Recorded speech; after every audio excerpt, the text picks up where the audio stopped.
அனைவருக்கும் வணக்கம். நம்ம இந்த வீடியோவில் என்ன பார்ப்போம் அப்படின்னா, சந்திப்பிழையை பற்றி ஃபுல்லாக பார்ப்போம். இது எப்படி ஞாபகம் வச்சுக்கலாம், அப்போ எப்படிலாம் அதோட கண்டிஷன் கொடுத்துருக்காங்க அப்படிங்கிறது தெரிஞ்சால் தான் நம்ம ஃபுல் மார்க் இதில் போட முடியும். அப்போ இதில் கொஸ்டின் எப்படி கேட்பாங்க, அப்புறம் என்னென்ன கண்டிஷன் இருக்குது, அதை எப்படி நம்ம ஞாபகம் வச்சுக்கலாம் அப்படிங்கிற மாதிரி தான் அந்த கிளாஸில் நம்ம பார்க்க போகிறோம். சரி, இதில் வந்து பார்த்தீங்க அப்படின்னா சந்திப்பிழையில் டிஎன்பிசியை பொறுத்த வரைக்கும் நம்மளுக்கு ஒரு 3-4 கொஸ்டினாவது வரும். 3லேருந்து 4 கொஸ்டின் வரைக்கும் வரவா அதிகமான வாய்ப்பு இருக்குது.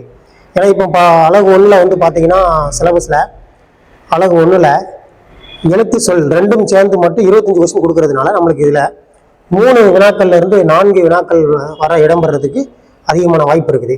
அதனால இம்பார்ட்டன்ட் டாபிக் நம்ம சொல்லிக்கலாம். சரியா? அப்போ இதை நம்ம எப்படி ஞாபகம் வச்சுக்கலாம் அப்படிங்கிறத ஃபர்ஸ்ட் பாருங்க. இது சந்திப்பிழைனா என்ன அப்படின்னா, நம்ம வல்லினம் மிகு இடம் மிக இடம் கேள்விப்பட்டிருப்போம். அதுதான் சந்திப்பிழை இதில். சரியா? அதில் இதுக்கு முன்னாடி பார்த்தீங்கன்னா வல்லினம் மிக இடம் மிகும் இடங்கள் மிக இடங்கள்னு சொல்லி சிலபஸில் கொடுத்துருப்பாங்க. இப்போ நம்மளுக்கு சிலபஸில் எப்படி இருக்குன்னா சந்திப்பிழைன்றது. ரைட்டா? அதெல்லாம் சந்திப்பிழை 2 வார்த்தைகள் சந்திக்கும் போது அந்த இடத்துல ஒரு எழுத்து வரலாமா இல்லை வரக்கூடாதா அப்படிங்கிறத நம்ம சந்திப்பிழைன்னு சொல்லியிருக்கோம். அந்த 2 வார்த்தைகள் சந்திக்கும் போது இப்போ நாட்டுப்பற்று அப்படிங்கிற வார்த்தை இருக்கும். அப்போ நாட்டுப்பற்று, அப்போ நாட்டுக்கும் அந்த பற்றுக்கும் இடையில அந்த இப்புங்கிற வார்த்தை வருமா இல்லை வராதா அப்படிங்கிறதான் சந்திப்பிழை நம்ம சொல்லுவோம். அப்போ 2 எழுத்துக்கள் சந்திக்கும் இடத்துல ஒரு எழுத்து வருதா வரலையா அப்படின்னு பார்க்கறதா சந்தி அப்படிங்கிற. அதில் பிழையா இருந்துச்சுன்னா சந்திப்பிழை அப்படிங்கிறத சொல்லியிருப்போம். சரியா? இப்போ சந்திப்பிழையில என்னென்ன எழுத்துக்கள் வரும் ஃபர்ஸ்ட் பாருங்க. மொத்தமே சந்திப்பிழையில 4 எழுத்துக்கள் மட்டும்தான் வரும். அந்த 4 எழுத்துக்கள் வரக்கூடிய இடத்துல நம்ம கரெக்டாக அந்த எழுத்து போட்டு எழுதினோம்னா சந்திப்பிழை இல்லாமல் நம்ம எழுதிடலாம். அது வர வேண்டிய இடத்துல இல்லாமல் எழுதினோம்னா அது சந்திப்பிழையா வந்துடும். சரியா? அப்போ பாருங்க, இதில் 4 எழுத்துக்கள் மட்டும். அந்த என்னென்ன எழுத்துக்கள் பார்த்தீங்கன்னா, ஒன்று கசதப அப்படிங்கிற அந்த 4 எழுத்துக்கள் தான். ஒன்று கா, என்னதுன்னா சா, ரத்தா, இந்த பா. இந்த 4 எழுத்துக்கள் வர வேண்டிய இடத்துல கரெக்டாக அந்த எழுத்துக்கள் போட்டாலே நம்மளுக்கு வந்து அந்த வார்த்தை வந்து அந்த கூட்டு வந்து சரியா அமைஞ்சிடும். சரியா? அப்புறம் இந்த கசதபா அப்படின்னா வந்து நம்ம ஞாபகம் வச்சுக்கிறதா தான் அப்படி சொல்லியிருக்கோம். ஆனால் உண்மையிலேயே கசதபா அப்படிங்கிற வார்த்தை கிடையாது. நம்மளுக்கு அந்த இக்கு, இச்சு, இத்து, இப்பு அப்படிங்கிறதா புள்ளி வச்சு மெய் எழுத்துக்கள் தான் நம்மளுக்கு வந்து சந்திப்பிழையில வரணும். சரியா? அப்போ கசதபா அப்படின்னா அப்போ கா வரணுமா அப்படிலாம் கிடையாது, இக்கு தான் வரணும். சரியா? அதே மாதிரி சா வரணும் அப்படின்னு கிடையாது, இச்சு தான் வரணும் அப்படிங்கிறத சந்திப்பிழை. ரைட்டா? சரி, அப்போ இந்த 4 எழுத்துக்கள் 4 எழுத்துக்கள்ல ஏதேனும் ஒன்று வந்து அந்த வார்த்தைகள்ல வரலாம். அப்படி வரும்போது சில வார்த்தைகள் நம்ம படிக்கும் போதே கண்டுபிடிச்சிடலாம். இதுல இந்த இடத்துல வரலாம், இந்த இடத்துல வராதுன்னு கண்டுபிடிச்சிடலாம். ஆனால் சில வார்த்தைகள் வந்து ரொம்ப வித்தியாசமா இருக்கும்போது நம்மளுக்கு வந்து அந்த ரூல்ஸ் தெரிஞ்சுக்கணும். கண்டிஷன் என்ன அப்படின்னு இதில் கொடுத்துருக்காங்க பார்த்தீங்களா? வல்லினம் மிகக்கூடிய இடங்கள் எந்தெந்த இடத்துல கண்டிஷன் கொடுத்துருக்காங்க. சுற்றெழுத்துக்கு பின்னாடி வல்லினம் மிகணும், சுட்டு திருவியில் எடுத்து வல்லினம் மிகணும். அதே மாதிரி பார்த்தீங்க அப்படின்னா அப்படி இப்படி அந்த வார்த்தைக்கு பின்னாடி வல்லினம் மிகணும்னு சொல்லியிருக்காங்க. இந்த மாதிரி கண்டிஷன் வந்து நிறையா இருக்கும். இப்போ இந்த கண்டிஷனை தான் நம்ம எப்படி ஞாபகம் வைக்கணும் அப்படிங்கிறத பார்க்க போகிறோம். சரியா? சரி, இதில் பாருங்க. இப்போ அப்போ சந்திப்பிழைனா என்ன அப்படின்னா, 2 வார்த்தைகள் சந்திக்கிற இடத்துல ஒரு எழுத்து எக்ஸ்ட்ரா அந்த கசதபல இக்கு, இச்சு, இத்து, இப்பு இந்த 4 எழுத்துக்கள் ஏதேனும் ஒன்று வருமா இல்லை வராதா அப்படிங்கிற பார்க்கறதா அது சந்திப்பிழை. ரைட்டா? சரி, இதில் இப்போ இதில் கவனிங்க. சந்திப்பிழை வந்து நம்ம ஒற்றுப்பிழை அப்படின்னு சொல்லி சொல்லியிருக்கோம். ஏன்னா ஒற்று அப்படிங்கிறது புள்ளி வச்சு எழுத்து தான் ஒற்று எழுத்துன்னு சொல்லுவோம் நம்ம. அதுதான் ஒற்றுப்பிழை. அந்த புள்ளி வச்சு எழுத்து வரல அப்படின்னா நம்ம கரெக்டாக போடலாம் அப்படின்னா அது ஒற்றுப்பிழையா வந்துடுறதுனால ஒற்றுப்பிழை. ரைட்டா? சரி, அப்புறம் வந்து பார்த்தீங்க அப்படின்னா, சரி நம்ம எப்படி ஞாபகம் வைக்கலாம் பார்க்கலாமா? பாருங்க, இதை வந்து ஒரு மொத்தத்தில் ஒரு 4 டைப்பாக நம்ம ஞாபகம் வச்சுக்கலாம். ஃபர்ஸ்ட் டைப் என்ன அப்படின்னு பார்த்தீங்கன்னா, இங்கே பாருங்க, ஆ இ உ அப்படிங்கிறது இருக்குது. இது வந்து ஒரு ஃபர்ஸ்ட் டைப் உள்ளது எழுது. இதை வச்சு நம்ம நிறையா இதில் உள்ள கண்டிஷன் நிறைய ஞாபகம் வச்சுக்கலாம். ரைட்டா? அப்புறம் செகண்ட் டைப் பார்த்தீங்கன்னா, இந்த வேற்றுமைன்னு போட்டிருக்கு பார்த்தீங்களா இல்லையா? இது வந்து செகண்ட் டைப். வேற்றுமை உறுப்புகளை வச்சு ஞாபகம் வச்சுக்கிறது செகண்ட் டைப். சரியா? அப்புறம் வந்து பார்த்தீங்கன்னா தேர்ட் டைப் வந்து பார்த்தீங்கன்னா திசை பெயர்கள். திசை பெயர்கள் வல்லினம் மிகுமா மிகாதா அப்படிங்கிறது பார்க்கறது. அப்புறம் எண் பெயர்கள். எண்ணு பெயர்களில் வல்லினம் மிகுமா மிகாதான்னு பார்க்கறது. இந்த 4 டைப்பும் பார்த்துட்டாலே கிட்டத்தட்ட வல்லினம் மிகும் இடத்துல முக்கால்வாசி முடிஞ்சிடும். அப்புறம் ஒரு சில வார்த்தை தான் இருக்கும், அதை நம்ம பார்த்தாலே ஈஸியாக தான் இருக்கும். அப்படி வச்சு நம்ம ஈஸியாக ஞாபகம் வச்சுக்கலாம். இந்த டாபிக் வந்து ரொம்ப ஈஸியாக இருக்கும். இந்த கண்டிஷன் படிச்சுட்டாலே 3லேருந்து 4 கொஸ்டின் நம்மளுக்கு கண்டிப்பாக வரும். அதை என்ன பண்ணலாம், மார்க் மிஸ் ஆகாமல் நம்ம போட்டுடலாம். சரியா? டிஎன்பிசி டாப்பிக்கை பொறுத்த வரைக்கும் ரொம்ப இம்பார்ட்டன்ட். முதல்ல உள்ள சிலபஸாக இருந்தாலும் சரி, இல்லை இப்போ உள்ள சிலபஸாக இருந்தாலுமே வல்லின மிகுடம் வந்து ரொம்ப முக்கியமானதாக இருக்குது. சரியா? சரி, இதில் கவனிங்க. அப்போ எப்படி நம்ம ஞாபகம் வச்சுக்கலாம்னு பாருங்க. இதில் கவனிங்க. ஆ இ உ சுற்றெழுத்துக்கு பின் வல்லின மிகுன்னு கொடுத்துருக்காங்க. சுற்றெழுத்துக்கள் மொத்தமே 3 தான். எதுன்னு பார்த்தீங்கன்னா ஆ இ உ இந்த 3 எழுத்து மட்டும் தான் சுற்றெழுத்துக்கள் இருக்குது. அப்போ பொதுவாகவே சுற்றெழுத்துக்கு பின்னாடி என்ன பண்ணணும் அப்படின்னா வல்லின மிகும். சரியா? அதை தான் கொடுத்துருக்காங்க. ஆ இ உ. ரைட். இப்போ இதே வார்த்தையை எப்படி எழுதலாம்னா ஒன்று ஆ இ ஏ அப்படி எழுதலாம். அந்த ஏங்கிறது அப்போ என்ன எழுத்து அப்படின்னு நாங்கள் பாருங்க. ஆங்கிறது சுட்டெழுத்து, ஈங்கிறது சுட்டெழுத்து. அப்போ ஏங்கிறது என்ன எழுத்து அப்படின்னா ஏங்கிறது ஒரு வினா எழுத்து. வினா எழுத்துக்கள் மொத்தம் வந்து எத்தனை வகைப்படும்னா 5 வகைப்படும். நான் பின்னாடி வர கிளாஸ்ல பார்ப்போம். சரியா? வினா எழுத்துக்கள் மொத்தம் எத்தனை இருக்கு அப்படின்னா 5 இருக்குது. அந்த 5 என்னென்னு பார்த்தீங்க அப்படின்னா ஒன்று ஏ, யா, ஆ, ஓ, ஏ இப்படின்னு ஒரு 5 எழுத்து உண்டு. இந்த 5 எழுத்துக்கள்ல இந்த ஏ அப்படிங்கிற எழுத்துக்கள்ல மட்டும்தான் வல்லினம் மிகும், வேற எதிலும் மிகாது. ரைட்டா? அப்ப என்ன பண்ணலாம்? ஆ இ ஏ அந்த எழுத்துக்கள்ல வல்லினம் மிகும் ஞாபகம் வச்சுக்கணும். ரைட்டா? சரி, இப்போ சுற்றெழுத்துக்கள் பார்க்கும்போது ஆ இ ஊன் இருக்குது. இப்போ ஆங்கிற எழுத்து நம்ம பயன்படுத்தியிருப்போம். ஈங்கிற எழுத்து இந்த, இப்படி அப்படிங்கிற வார்த்தை பயன்படுத்துவோம். இந்த ஊங்கிற எழுத்து வந்து பார்த்தீங்கன்னா நம்ம தற்கால வழக்கில் இல்லை, நம்ம பயன்படுத்த மாட்டோம். ஆனால் முன்னாடி வந்து இந்த வார்த்தைகள் பயன்படுத்திட்டு இருந்தோம். இலக்கியத்தில் கூட பயன்படுத்தியிருப்பாங்க. சரியா? சரியில கவனிங்கல. அப்போ ஊ அப்படிங்கிறது உப்பக்கம்னு வார்த்தை போட்டிருக்காங்களா? அதான உப்பக்கம். இப்போ வந்து தூரமா இருக்கிற பக்கத்தை அப்பக்கம் சொல்லலாம். பக்கத்துல இருக்கிற அந்த பக்கத்தை எப்படி சொல்லலாம்னா இப்பக்கம் சொல்லலாம். ரெண்டுக்கும் இடைப்பட்ட பகுதியில ஒரு பக்கம் இருக்கு அப்படின்னா என்ன சொல்லலாம் அப்படின்னா உப்பக்கம் அப்படின்னு சொல்லுவோம். ரைட்டா? இப்போ தூரமா ஒரு சட்டை இருக்கு அப்படின்னா அந்த அச்சட்டை, பக்கத்துல சட்டை இருக்குன்னா இச்சட்டை, ரெண்டுக்கு இடைப்பட்ட பகுதியில இருந்தா உச்சட்டை அப்படின்னு சொல்லியிருக்கோம். சரியா? சரி, அதுதான் ஆ இ ஊ அப்படிங்கிறது. நம்ம சுற்றெழுத்துக்கள் வரும்போது உங்களுக்கு டீட்டெயிலாக அதை நடத்தி கொடுத்துடலாம். சரியா? சரி, இப்போ கவனிங்க. ஆ இ ஏ இதை வச்சு அப்போ ஒரு டைப் நம்ம ஞாபகம் வைக்க போறோம். சரியா? இதை படிச்சதுனாலே நிறைய கண்டிஷன் முடிஞ்சிடும். அப்போ எப்படி ஞாபகம் வச்சுக்கலாம்? ஃபர்ஸ்ட் பாருங்க. ஆ இ ஏ அப்படிங்கிற வார்த்தை இருக்கு பாத்தீங்களா? இந்த எழுத்துக்கு பின்னாடி வல்லினம் மிகணும். ரைட்டா? ஏ வந்து எப்படி வரலாம்? எச்சட்டை, எப்பையன், எந்த பையன் அப்படின்னு சொல்லி கேட்கலாம்ல. அப்ப ஏ வரும்போது வல்லினம் மிகணும். அப்ப ரைட்டா? அப்போ வல்லினம் மிகு இடங்களை மட்டும்தான் இப்ப நம்ம பார்த்துக்கிட்டு இருக்கோம்.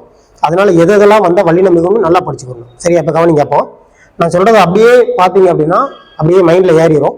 ஈஸியா என்ன பண்ணலாம்? நம்ம எக்ஸாமுக்கு அந்த கண்டிஷன் அப்ளை பண்ணிடலாம். சரியா? இப்போ பாருங்க. ஆ இ ஏ அப்படிங்கிறத என்ன பண்ணலாம் அப்படின்னா அந்த, இந்த, எந்த அப்படின்னு சொல்லி திருச்சி எழுதலாம். ஆ இ எப்படி எழுதலாம்னா அந்த, இந்த, எந்த இருக்கு பாத்தீங்களா? அந்த, இந்த, எந்த வார்த்தை இருக்கா? இந்த வார்த்தைக்கு பின்னாடி என்ன பண்ணணும்? வல்லினம் மிகணும். அப்ப நம்ம முதல்ல பார்த்தது என்னது? ஆ இ உ அந்த எழுத்துக்கு சுற்றெழுத்துக்கு முன்னாடி வல்லினம் மிகணும். அதை அப்படியே திருச்சி எழுதும் போது ஆ இ ஏன்னு சொல்லி எழுதியிருக்காத ஆ இ ஏ என்னும் எழுத்துக்கு பின்னாடி வல்லினம் மிகணும். இதே நம்ம எழுதி எக்ஸ்ட்ரா நோட் பண்ணிக்கோங்க. ரைட்டா? இந்த பின்னாடி என்ன பண்ணலாம்? வல்லினம் மிகும் அப்படின்னு அர்த்தம். இதையும் நோட் பண்ணி வச்சுக்கோங்க. ரைட்டா? இது எப்படி திருச்சி எழுதலாம்? அந்த, இந்த, எந்த அப்படி எழுதலாம். அப்ப இருக்கு பாத்தீங்களா? ரைட்டா? அப்புறம் எப்படி எழுதலாம்? அப்படி, இப்படி, எப்படி அப்படிங்கிற எழுதலாம். அப்ப ஆ இ ஏ வச்சு நான் சொல்றேன். இங்க பாருங்க. அந்த, இந்த, எந்த முடிஞ்சிருச்சு.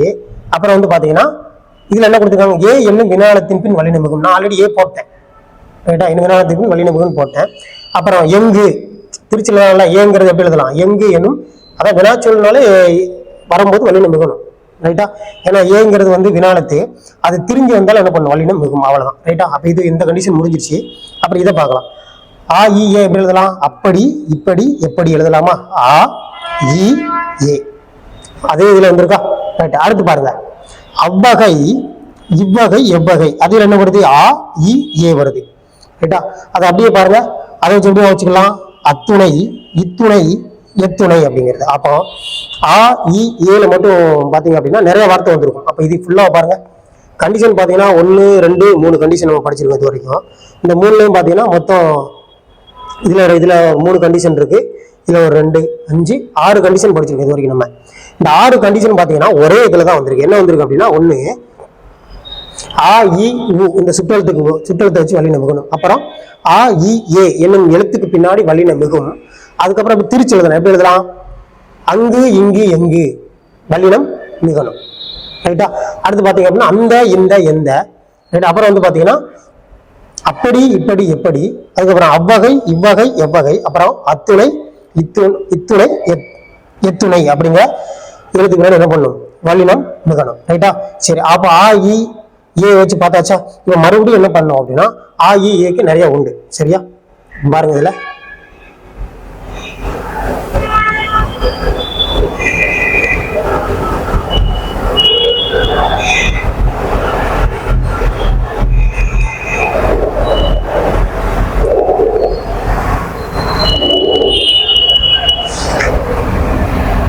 இருக்கு பாருங்க. அப்ப ஆ இ ஏக்கு பாத்தீங்கன்னா அதற்கு, இதற்கு, எதற்கு அப்படிங்கிற எழுத்துக்கு முன்னாடி என்ன பண்ணணும்? வல்லினம் மிகணும். ரைட்டா? அப்போ ஆ இ ஏ வச்சு கிட்டத்தட்ட 7 கண்டிஷன் வரைக்கும் வரும் நம்மளுக்கு. அப்ப என்ன பண்ணலாம்? ஃபர்ஸ்ட் ஆ இ உ என்னும் சிற்றெழுத்துக்கு பின் வல்லினம் மிகும் ஃபர்ஸ்ட். அதுக்கப்புறம் என்ன பார்த்தோம் நம்ம? ஆ இ ஏ என்னும் எழுத்துக்கு பின்னாடி வல்லினம் மிகும். இந்த ஆ இ ஏ எழுத்துக்கள்ல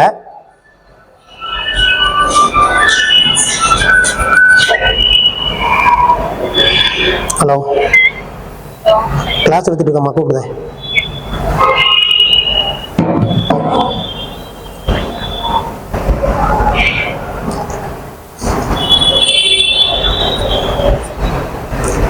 சரி, என்ன பண்ணலாம்?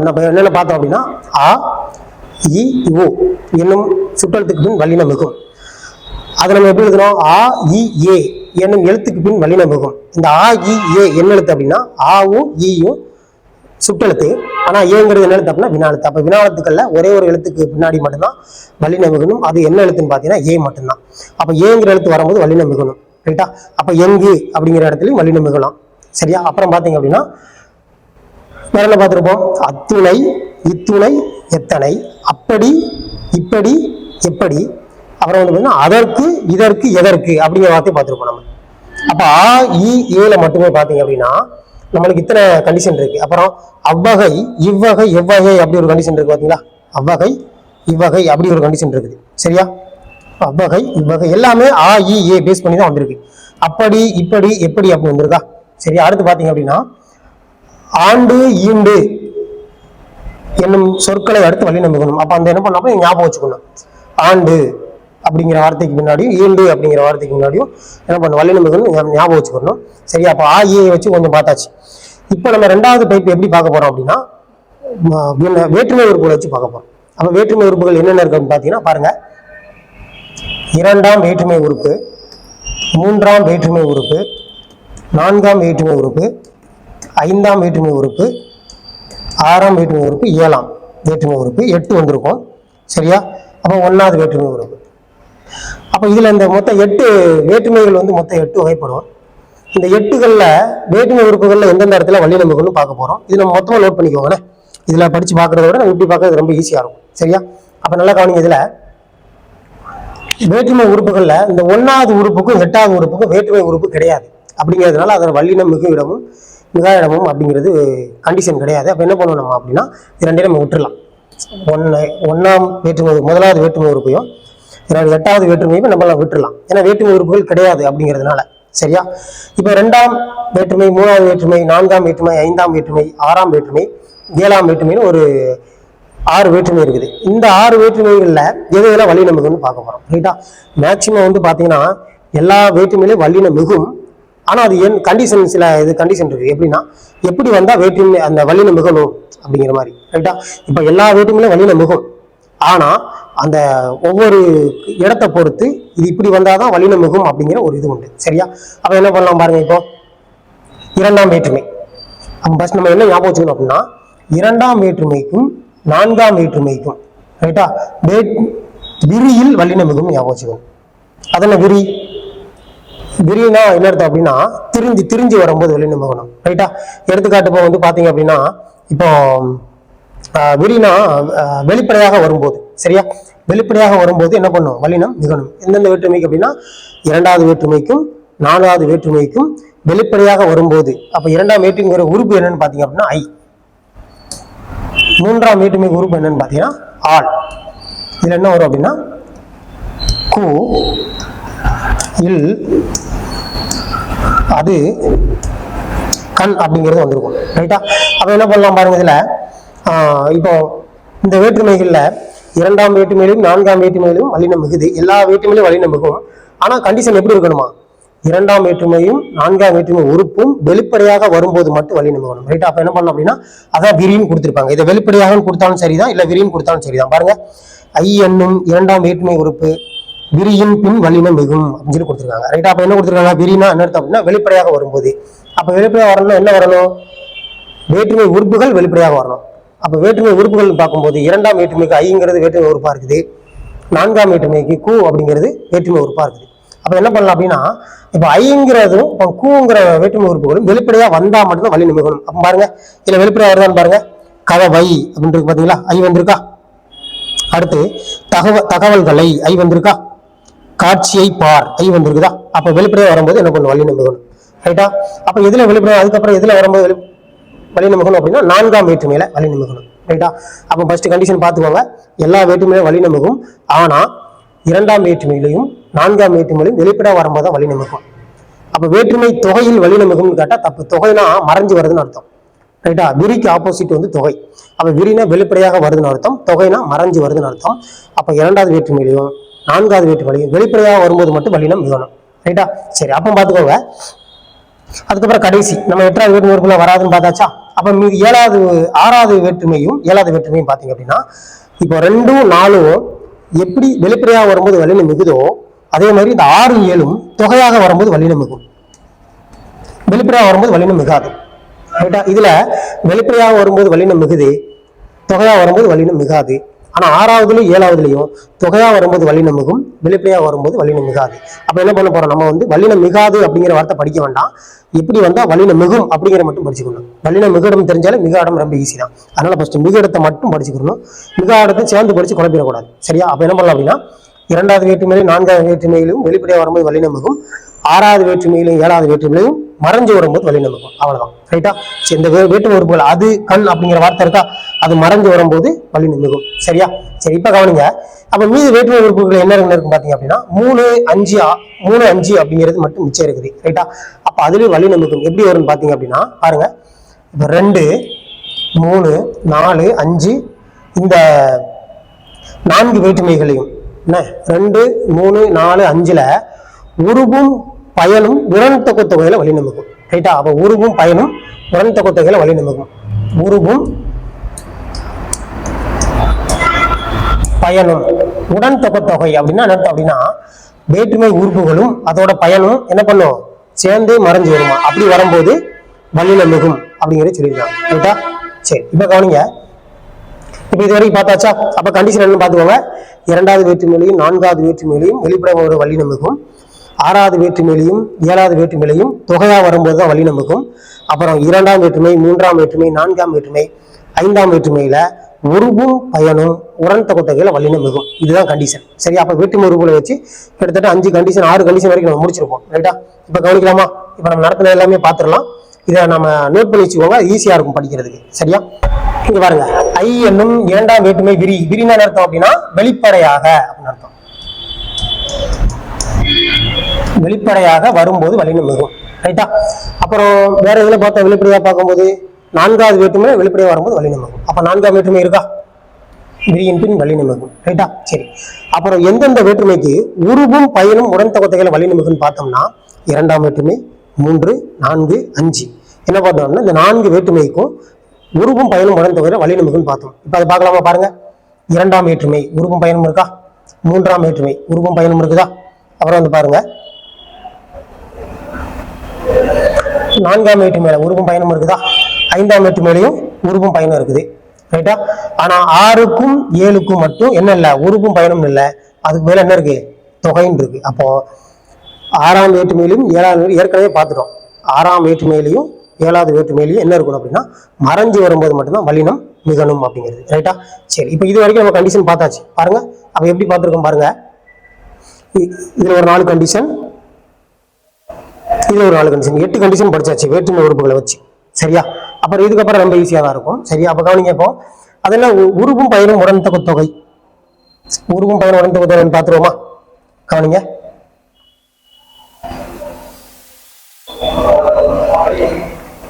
உருவும் பயனும் இரண்டாம் வேற்றுமைக்குரிய உருவு என்னது அப்படின்னா ஐ. கரெக்டா? சரி, அதோட பயன் அதுக்கப்புறம் சொல்றேன். மூன்றாம் வேற்றுமைக்குரிய உருவு என்னது ஆள். ரைட்டா, அதோட பயன் அதுக்கப்புறம் சொல்றேன். ரைட்டா, இது உடன் தொக்க தொகைனா, தொக்கனா என்னதுன்னா மறைஞ்சு வர்றதுன்னு அர்த்தம். தொக்கி மறைஞ்சு வர்றது. அப்ப இரண்டும் உருவும் பயனும் இரண்டும் சேர்ந்தே மறைஞ்சு வர்றது வரும்போது என்ன பண்ணுமா, வல்லினம் மிகணுமா. எடுத்துக்காட்டு பார்த்துடலாமா பாருங்க. தண்ணீர் குடம், மலர் கூடை என்று. அப்புறம் தயிர் குடம் இல்ல தயிர் பானை அப்படி சொல்லலாம்ல. இப்ப பாருங்க, தண்ணீர் குடம், அதெல்லாம் தண்ணீர் குடம். ஏன் உருவும் பயன் உடன் தொகை சொல்றோம்? இல்ல ஐ வரவே இல்லையா அப்படின்னா நம்மளுக்கு என்ன கொடுத்துருக்காங்க, உடன் தொக்க தொகை மறைஞ்சு வரும்போது தான் வல்லினம் மிகவும் சொல்லியிருக்காங்க. ரைட்டா, அப்போ என்ன தொகைன்னு கொடுத்தாலும் என்ன அர்த்தம், மறைஞ்சு வர்றதுன்னு அர்த்தம். தொகையின விரினா வெளிப்படையாகன்னு அர்த்தம். இந்த இருக்கு பாத்தீங்களா. ரைட், இப்போ அதுல என்னென்ன மறைஞ்சு வருது, ஐங்கிற வேற்றுமை உறுப்பு மறைஞ்சு வரணும், அதோட பயன் மறைஞ்சு, ரெண்டுமே சேர்ந்து மறைஞ்சு வந்தா உறுப்பும் பயனும் உடன் ரெண்டுமே சேர்ந்து மறைஞ்சு வருது. அதான் உடன் தொக்க தொகை அப்படிங்கிறது. இப்ப என்ன பண்ணலாம் அப்படின்னா, இப்ப தண்ணீர் குடம், அப்ப என்ன எங்க மறைஞ்சு வந்திருக்கு அப்படின்னா, தண்ணீர் குடம் அப்படிங்கிறது அந்த குடத்துல தண்ணி இருக்குன்னு சொல்றாங்க. அப்ப அது எப்படி சொல்லணும், தண்ணீரை கொண்ட குடம் இல்ல தண்ணீரை உடைய குடம் அப்படின்னு சொல்லி சொல்லணும். அப்ப என்ன பண்ணலாம் அப்படின்னா, தண்ணீரை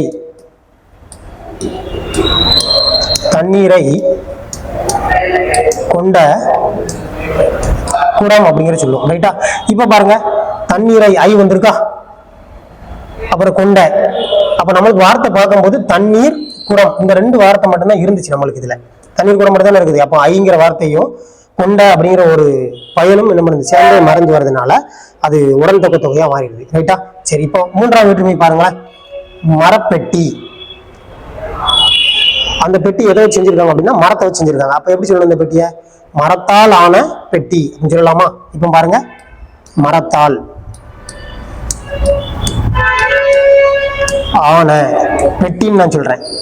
அதனால மரத்தால் ஆன பெட்டி, ஏன்னா மரத்தை வச்சு அந்த பெட்டி செஞ்சிருக்காங்க. ரைட்டா, இப்ப பாருங்க, இல்ல என்ன உறுப்பு மறைஞ்சிருக்கு, மூன்றாம் வேற்றுமை ஆள் தானே. ஆள் இருக்கு பாத்தீங்களா, ஆள் மறைஞ்சு வந்திருக்குதா. அப்புறம் ஆன அப்படிங்கிற வார்த்தை இன்னொன்று மறைஞ்சு வருது. நம்மளுக்கு இருக்கிறது இந்த மரம், இந்த பெட்டி, இது மட்டும் தான் இருக்குது. அதனால மரப்பெட்டின்னு கொடுத்துருக்காங்க. அப்ப ஆள் ஆன அப்படிங்கிற உருவும் பயனும் சேர்ந்தே மறைஞ்சு வந்ததுனால இது உருவும் பயன் உடன் தொகை தொகை. இதே மாதிரி நான்காவது வேற்றுமை ஐந்தாவது வேற்றுமைக்கு வரும். ரைட்டா, சரி. இப்ப வேற்றுமை உறுப்புகளை வச்சு எது இதுல வல்லினம் மிகுன்னு நம்ம பார்த்திருப்போம். அப்ப எப்படி வச்சுக்கலாம், இரண்டாவது வேற்றுமைகளையும் நான்காவது வேற்றுமைகளையும் விரியாக வரும்போது வல்லினம் மிகும், அதாவது வெளிப்படையாக வரும்போது வல்லினம் மிகணும். இரண்டாம் வேற்றுமை, மூன்றாம் வேற்றுமை, 4, 5 இந்த வேற்றுமைகள்ல உருவும் பயனும் உடன் தொக்க தொகையில் வல்லினம் மிகணும். ஆறாவது வேற்றுமையில 7வது வேற்றுமையிலும் தொகையா வரும்போது வல்லினம் மிகணும். சரியா, சரி. இப்ப இவ்வளவுதான் கண்டிஷன். மொத்தத்துல தொகை அப்படின்னா தெரியுங்களா, மறைஞ்சு வர்றது. சரியா, அடுத்து பார்க்கலாமா. அடுத்து எப்படி இருக்குன்னு பாருங்க. கண்டிஷன் இருக்குன்னு பாருங்க. சரி, இப்போ 2 டைப் முடிச்சிட்டோம். ஒன்று வந்து ஆ இ உ இல்லைன்னா ஆ இ ஏ அப்படிங்கிற வச்சு பார்த்தோம், வேற்றுமை உறுப்புகளை வச்சு பார்த்தோம். இப்போ அடுத்து பார்க்க போறது வந்து எண்ணு பெயர்கள். எண்கள்ல வரும்போது எது வேணா வல்லினம் மிகும் அப்படின்னா 2 நம்பர்ல மட்டும் தான் வல்லினம் மிகணும். 1 8, 1 10. எடுத்துக்காட்டுன்னு சொல்லலாம், 8 தொகை அப்படிங்கிறது இத்து வருமா, 10 பாட்டு அப்படிங்கிறதுல இப்போ வரும். அப்போ இதுல வரும்போது வல்லினம் மிகுது அப்படிங்கிறதுனால அப்போ அந்த 2 எண்கள்ல மட்டும்தான் வல்லினம் மிகணும். அது எதுன்னு பார்த்தீங்கன்னா 8, 10. ரைட்டா, சரி. அடுத்து பாத்தீங்க அப்படின்னா திசைப்பெயர்கள், எல்லா திசைகளிலுமே வல்லினம் மிகணும். திசைப்பெயர்கள் வல்லினம் மிகும், அவ்வளவுதான்.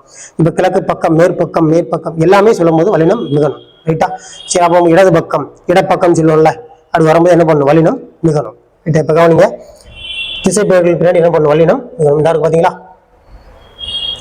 திசைப்பெயர்கள்ல வல்லினம் மிகணும்னு இதுல போட்டிருக்கோம். மேற்கு சுவர், தெற்கு பக்கம், வடக்கு பக்கம், கிழக்கு பகுதி அப்படிங்கிற எக்ஸாம்பிள் எல்லாம் போட்டிருக்கோம். சரி, அடுத்து பாத்தீங்க அப்படின்னா இப்போ இது போக சில கண்டிஷன் எக்ஸ்ட்ரா இருக்கு. இதை மட்டும் பார்த்துட்டோம்னா அந்த வல்லினம் மிகுறது முடிஞ்சிருச்சு. ரைட்டா, கவனிங்க.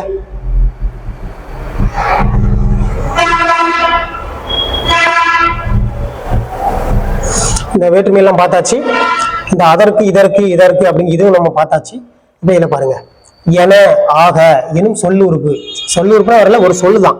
அதனால அதை ரொம்ப கன்ஃபியூஸ் பண்ண தேவையில்லை. இப்ப என ஆக அப்படிங்கிற மாதிரி வந்தாலும் என்ன பண்ண, வருவதாக என அப்படிங்கிற வார்த்தை ஆக என அப்படி வந்துட்டாலே வல்லினம் மிகும், அவ்வளவுதான். ரைட்டா, இப்ப வருவதாக கூறினார், ஆக அப்படிங்கிற வார்த்தை வந்திருக்கா. அப்ப இதெல்லாம் ஒரு சொல்லோட சேர்ந்து வர்றதுனால சொல்லுறுப்புன்னு சொல்லுவோம் நம்ம. அப்ப இதுல வரும்போது வல்லினம் மிகணும். இங்க பாருங்க, வருவதாக கூறு, என கேட்டார் அப்படி வரும்போது வல்லினம் மிகணும். இது நம்ம மனப்பாடம் பண்ணிக்கிறோம். 2 முட்டையும் வாட்சி விடுங்க, ஞாபகம் வந்துக்கிறோம். ரைட்டா, அடுத்து பாத்தீங்கன்னா இந்த இனி தனி ஆகிய சொற்களின் பின் வல்லினம் மிகும். நம்ம இப்படி ஞாபகம் வைக்கணும்னு தேவையில்லை. இது எப்படி ஞாபகம் வைக்கலாம்னா, இனி அப்படிங்கிற ஈல முடிஞ்சிருக்கா. அப்புறம் தனி அப்படிங்கிற வார்த்தையில ஈ முடிஞ்சிருக்கு. அப்ப எப்படி முடியும், எப்படி யோசிக்கணும்னா பாருங்க, அகரத்துல இகரத்துல உகரத்துல முடிஞ்சா வல்லினம் மிகணும். அதாவது ஒரு வார்த்தை முடியும் போது ஆ ஈ ஊ அப்படி வந்தாலும் என்ன பண்ண வல்லினம் மிகணும். எடுத்துக்காட்டு பாத்தீங்க அப்படின்னா இது என்ன கொடுத்துருக்காங்க, இகரத்தில் முடியும் வினையச்சயங்கள் அடுத்து வல்லினம் மிகும். அப்ப ஈல முடிஞ்சிருக்கா, எழுதி ஈ முடிஞ்சிருக்கா, ஓடி ஈ முடிஞ்சிருக்கா, தனி ஈ முடிஞ்சிருக்கா, இனி ஈ முடிஞ்சிருக்கா. அப்ப ஈ வச்சு நம்ம கண்டுபிடிச்சிக்கலாம். நம்ம இந்த வார்த்தை தான் இருக்கணும் அப்படிங்கிற தேவையில்லை. இருந்தாலும் நம்மளுக்கு கொஸ்டின் எப்படி கேட்பாங்க அப்படின்னா, இந்த கண்டிஷனை கொடுத்து எது வரும் வராதுன்னு கேட்கும் போது இது கேட்கலாம். அதனால நம்ம பார்த்து வச்சுக்கணும். ஏன்னா ஈரத்தில் வரும்போது வல்லினம் மிகணும். ரைட்டா. அடுத்து பாத்தீங்கன்னா 4 சின்னல அகர இகர உகரன்னு சின்ன பாத்தீங்களா இல்லையா. அப்ப ஆட ஆ வந்திருக்கா, ஓடி ஈ வந்திருக்குதா. அப்படி வரும்போது என்ன பண்ணும், வல்லினம் மிகும். இது ரெண்டும் ஒரே கண்டிஷன் தான். இதுவும் ஒரு சேம் தான். அகர இகர ஆயில வல்லினம் மிகணும் வரும்போது. ரைட்டா. சரி, அடுத்து பாத்தீங்க அப்படின்னா மிக என்னும் சொல்லின் பின் வல்லினம் மிகும்னு சொல்லியிருக்காங்க. இப்ப மிகச் சிறியது மிக பெரியது அப்படிங்கிற வார்த்தை இது நம்மளுக்கே தெரியும். நம்ம நார்மலா பேசும்போதே நம்ம உச்சரிக்கும் போதே அந்த வல்லின எழுத்துக்கள் மிகுந்த என்ன பண்ண உச்சரிப்போம். அதனால ஈஸியா ஞாபகம் வச்சுக்கலாம். பாருங்க, மிகப் பெரியது, மிகப்பெரியவர் இல்ல மிகச்சிறியது. மிகங்கிற வார்த்தை வரும்போது வல்லினம் மிகணும். இது நம்ம பார்த்துட்டோம். ரைட்டா. இப்ப அடுத்து பாருங்க, ஓரெழுத்து ஒரு மொழி. ஓரெழுத்து ஒரு மொழி மொத்தம் எத்தனை இருக்கு அப்படின்னா 42 இருக்குது. அதுல 40 நெடில் எழுத்து, 2 குறில் எழுத்து நம்ம சொல்லியிருப்போம். யார் சொன்னா அப்படின்னா நன்னூலார் சொல்லியிருப்பார். நன்னூலார் பவனந்தி முனிவர் சொல்லியிருப்பாரு. ரைட்டா. சரி, இப்ப கவனிங்க. இதுல அப்ப ஓரெழுத்து ஒரு மொழி பின் வல்லினம் மிகும். ஒரே ஒரு எழுத்து மட்டும் வந்து அதுக்கப்புறம் ஒரு வார்த்தை வந்துச்சு அப்படின்னா இதனோட வல்லினம் மிகணும். சரியா, இதை ஞாபகம் வச்சுக்கோங்க. அப்புறம் ஈறுகட்ட எதிர்மறை பெயரச்சத்தின் பின் வல்லினம் மிகும். ரொம்ப இம்பார்ட்டன்ட். இது வந்து என்ன அப்படின்னா நம்மளுக்கு வந்து கொஸ்டின்ல எப்படி இருக்கும் அப்படின்னா பெயரச்சத்தின் பின் வல்லினம் மிகும்னு கொடுத்துருக்காங்க.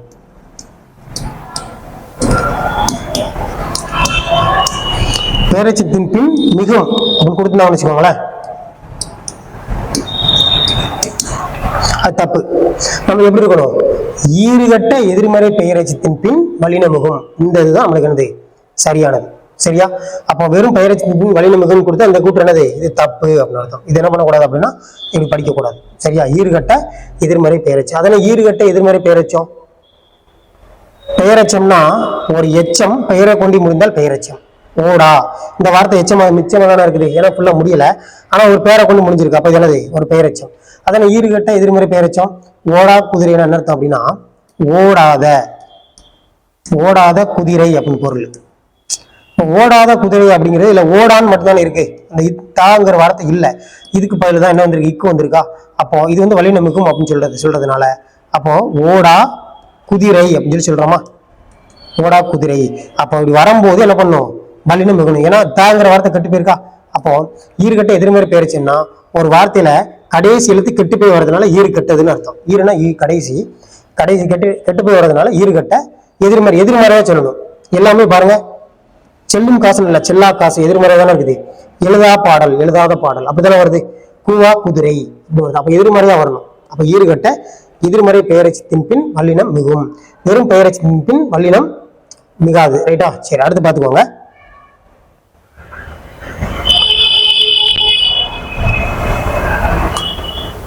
இப்ப முக்கியமானது பாருங்க, இதுல மண்தொடர் குற்றியல் உரத்தின் பின் வல்லினம் மிகும். அப்புறம் மென்தொடரும் ஞாபகம் வச்சுக்கணும். இப்படி சேர்ந்தே படிச்சுக்கோங்க. மண்தொடரும் மென்தொடர் ரெண்டுமே சேர்ந்தே படிச்சுக்கணும். சரியா. வல்லினம் மிகணும். அது எப்படி வருதுன்னு பாருங்க. இப்போ சரி, வன்தொடர் குற்றியல் உரம். குற்றியல் உரம்னா என்னன்னு தெரிஞ்சுக்கணும். அதுக்கப்புறம் தான் வன்தொடர் குற்றியல் உரம் அப்படிங்கிறது தெரியும். குற்றியல் உரம்னா என்ன அர்த்தம் அப்படின்னா குற்றியல் உர எழுத்துக்கள் பாத்தீங்கன்னா குசுருது பொரு அப்படிங்கிற ஒரு 6 எழுத்து உண்டுன்னு பாருங்க.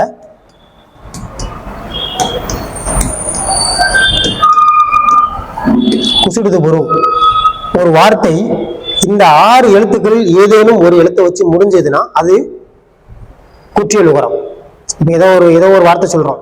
இப்ப நாடு டூல முடியுதா, டூ இருக்குது, அப்போ குற்றியல் உரம். அப்போ பற்று அப்படின்னு சொல்லலாம். ரைட்டா. அப்புறம் பயிறு. அப்ப இந்த மாதிரி இந்த எழுத்துக்கள்ல ஏதோ ஒரு எழுத்தை வச்சு முடிஞ்சா அது என்னது குற்றியல் உரம் சொல்லுவோம். ரைட்டா. 10 8 கன்று அப்படி வருதுல, அந்த ரூ டூ சு பூ கு இப்படிங்கிற மாதிரி முடிஞ்சிருக்கணும்.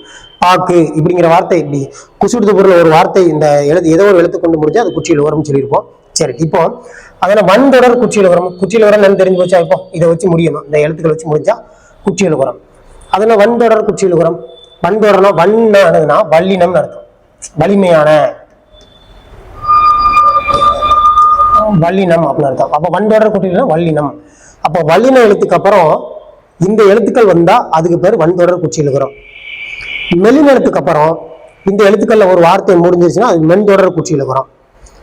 இடையின எழுத்துக்கு அப்புறம் இந்த வார்த்தைகள் வந்துருச்சு அப்படின்னா அது இடைத்தொடர் குற்றியலுகரம். எடுத்துக்காட்டு பார்த்துருவோமா? இப்போ லைட்டா மட்டும் சொல்றேன், என்ன பண்ணணும் அப்படின்னு தெரிஞ்சுக்கிறோம். ரைட்டா? இப்போ பாருங்க, இப்போ வன்தொடர் குற்றியலுகரம்னா இப்போ இதுல உள்ள எக்ஸாம்பிளே பார்த்துருவோம். பாருங்க, கேட்டுக்கொண்டான் அப்படின்னு இருக்கா? கேட்டுக்கொண்டான். இப்ப கேட்டு பாத்தீங்களா? கேட்டு கொண்டான் அப்படிங்கிற வார்த்தை எழுதி கொடுத்துருக்காங்க. இதுல கவனிங்களா, கேட்டு டூ முடிஞ்சிருக்கா? அப்போ இதுக்கப்புறம் இதுக்கு முன்னாடி எழுத்து பாருங்க, இட்டு இருக்கு பாத்தீங்களா? இட்டு என்ன எழுத்து? ஒரு வலிமை எழுத்து. அப்போ இக்கு, இச்சு, இட்டு, இத்து, இப்பு இப்படி வருது பாத்தீங்கன்னா, இதெல்லாம் வலிமை எழுத்துக்கள். அப்ப அந்த எழுத்துக்களை வச்சு இந்த குசுடுது பொருளை முடிஞ்சிருச்சுன்னா அது வன்தொடர் குற்றியலுகரம். அப்ப இது வன்தொடர் குற்றியலுகரம். ரைட்டா? இப்போ எடுத்துக்காட்டுக்கு இப்போ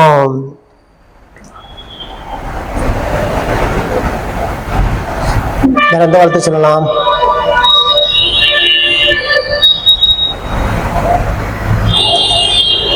இப்ப மூழ்கு அப்படிங்கறத சொல்றேன். மூழ்கு. இப்ப கூங்கிறது வார்த்தை வந்திருக்கு இதுல. அப்ப இதுக்கு ஒரு குற்றியலுகரம். என்ன குற்றியலுகரம் பார்க்கணும். பாருங்க, இல்லுங்கிறது என்ன எழுத்து? ஒரு இடையில எழுத்து. அப்ப என்ன குற்றியலுகரம் அப்படின்னா இடைத்தொடர் குற்றியலுகரம். ரைட்டா? நம்மளுக்கு இடைத்தொடர் குற்றியலுகரத்துல வல்லினம் மிகாது, நம்மளுக்கு கொடுக்கலாது. நம்மளுக்கு வன்தொடரும் மென்தொடர் மட்டும் ஞாபகம் வச்சுக்கணும். சரியா? சரி, இப்ப கவனிங்க. அப்ப வன்தொடர் குற்றியலுகரம் நிலைமொழியாக இருந்து, அதனால நிலைமொழி வேற ஒன்றும் இல்லை. ரெண்டு வார்த்தைகள், ஒரு பிரித்தெழுதுகளை ரெண்டு வார்த்தை இருக்கும். முதல்ல உள்ள வார்த்தை நிலைமொழி, ரெண்டாவது வரக்கூடிய வார்த்தை வருமொழி. இப்போ இதில் பார்த்தீங்க அப்படின்னா இது நிலைமொழி, இது வருமொழி, இது நிலைமொழி வருமொழி, நிலைமொழி வருமொழி, நிலைமொழி வருமொழி, இப்படிதான் இருக்கும். ரைட்டா? அப்போ நிலைமொழியாக இருந்து வன்தொடர் குற்றியலுகரம். அப்போ இதுல தானே நிலைமொழியில் தானே வன்தொடர் குற்றியலுகரம் வந்திருக்குது. இப்படி வந்து ஒரு வார்த்தை வந்துருச்சுன்னா அது என்னது? வல்லினம் மிகுறம்னு சொல்லியிருக்காங்க. வல்லினம் மிகுதா? அப்போ இதுலயும் வல்லினம் மிகுது. இதுதான் கண்டிஷன் கொடுத்துருக்காங்க. ரைட்டா? இதே மாதிரி மென்தொடருக்கும் ஞாபகம் வச்சுக்கணும். சரி, அடுத்து பாருங்க, உகரத்தில் முடியும் வினைச்சங்கள் வன்தொடர் குற்றியலுகரமாக இருந்தால் வல்லினம் மிகும். அதனால உகரத்துல நம்ம ஆல்ரெடி பார்த்தோம், அகரம் இகரம் உகரத்துல முடிஞ்சாலே வல்லினம் மிகணும்னு பார்த்துருப்போம். அதை அப்படியே வச்சு நம்ம ஞாபகம் வச்சுக்கலாம். ரைட்டா? அதுல பாருங்க, உகரத்தில் முடியும் வினையச்சங்கள் வன்தொடர் குற்றியலுகரமாக இருந்தால், அதெல்லாம் வன்தொடர் குற்றியலுகரம் இப்பதானே பார்த்தோம். வல்லின எழுத்துக்கு அப்புறம் வன்தொடர் வல்லின எழுத்துக்கு அப்புறம் குசுடுத்துபூர் அப்படிங்கிற வார்த்தையை முடிஞ்சிருச்சு அப்படின்னா அது வன்தொடர் குற்றியலுகரமா சொல்லுவோம். ரைட்டா? அப்போ அது வல்லின எழுத்து எப்படி இருக்கும்னா புள்ளி வச்சு எழுத்தா இருக்கணும். பாருங்க, எல்லாமே பாருங்க, கேட்டு இட்டு தானே இருக்கு, இதுல இட்டு தான் இருக்கு, இதுல இட்டு இத்து அப்படின்னு இருக்கு. ரைட்டா? அப்ப பாத்தீங்க அப்படின்னா இதுக்கப்புறம் ரூ டூ வந்ததுனால இது பேர் வன்தொடர் குற்றியலுகரம். இது பாத்தீங்கன்னா அதுக்கப்புறம் வினையச்சம்னா என்னது அப்படின்னா ஊழ முடிஞ்சிருக்கணும். பெற்று எல்லாமே இப்ப சொல்ல போனா ஊழதான் முடிஞ்சிருக்கும். குசுடுத்து போறதுனாலே குற்றியலுகரம்னாலே ஊழதான் முடிஞ்சிருக்கும். அதனால நம்ம இது தனியா ஞாபகம் வைக்கணும்னு தேவையில்லை, இது படிச்சாலே போதும். ரெண்டுமே சேமா தான் இருக்கு. ரைட்டா? சரி, அடுத்து பாருங்க, ஆறாம் வேற்றுமை தொகையில வல்லினம் மிகுன்னு பார்த்தாச்சு, திசை பெயர்களையும் பார்த்தாச்சு, இதெல்லாம் பார்த்தாச்சு. சரியா? இப்ப அடுத்து பாருங்க,